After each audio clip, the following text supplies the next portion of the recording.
It happened on the kind of rainy morning that made the world feel heavier than usual. Gray clouds hung low over the city skyline, mirroring the weight in Emily Stanton's heart as her wheelchair slowly rolled down the hospital corridor. The wheels squeaked slightly as she moved, an echo of her shattered dreams. Just 6 months ago, Emily was dancing under stadium lights, the youngest ballet prodigy to ever lead the New York Academy's grand performance. But one freak accident, a distracted driver, a slippery road, a screech of tires, had stolen everything. Her spine was damaged beyond repair. Or so they said.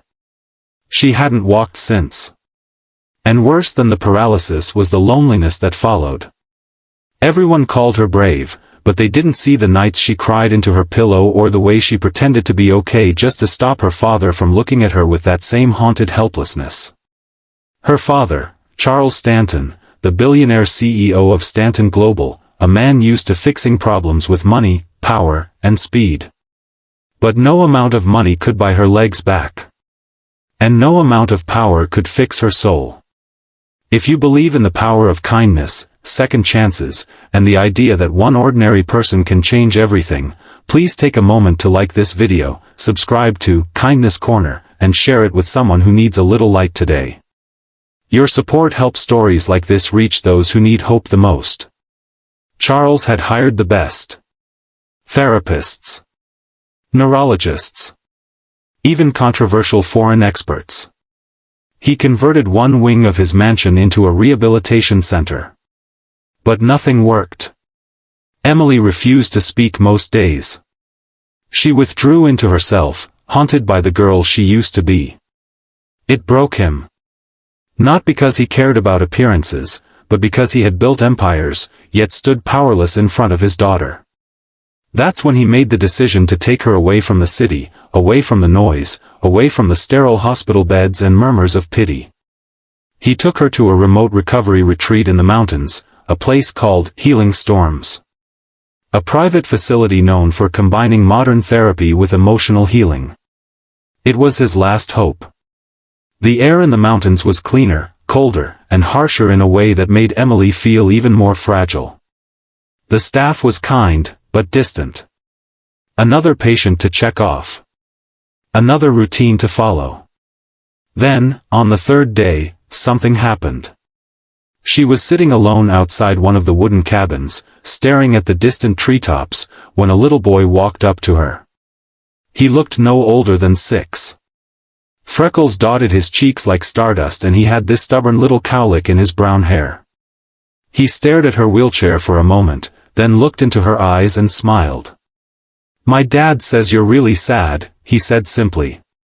Emily blinked, unsure how to respond. "He says sometimes sad people just need a different kind of help," the boy continued. "He can help you.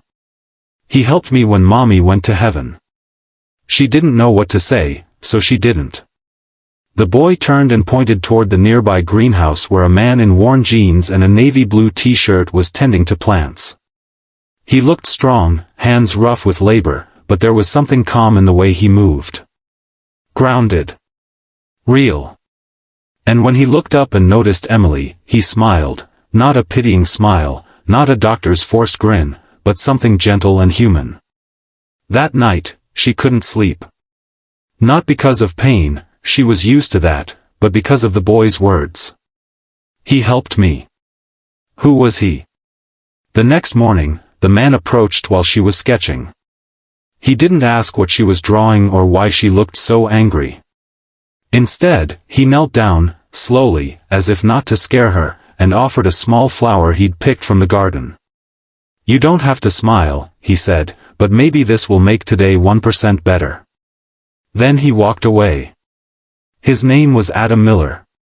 A single dad, once a physical therapist at a major hospital until his wife's sudden death led him to walk away from it all. He moved to the mountains to raise his son in peace. When he wasn't volunteering at Healing Storms, he taught survival skills and grew herbs. But what no one knew was that Adam had a gift, a way of connecting with patients emotionally before he ever asked them to move a muscle. He didn't treat the injury, he treated the person. It took Emily weeks to let him near her. She fought him. With silence. With sarcasm. With shut doors. But Adam didn't push. He would sit near her while she painted or gardened with his son nearby. Slowly, she found herself talking. Then laughing. Then crying.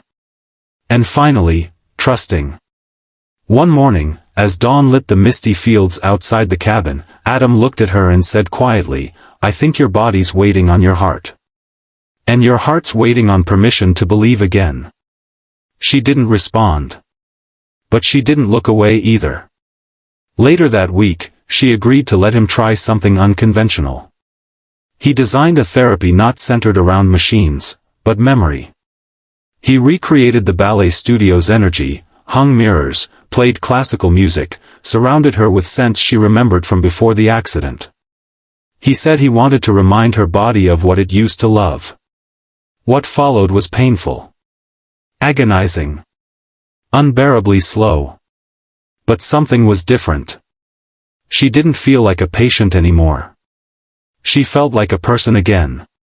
And for the first time in 6 months, when Adam gently supported her waist and said, "Let's try to stand together," her legs didn't scream in protest. They trembled.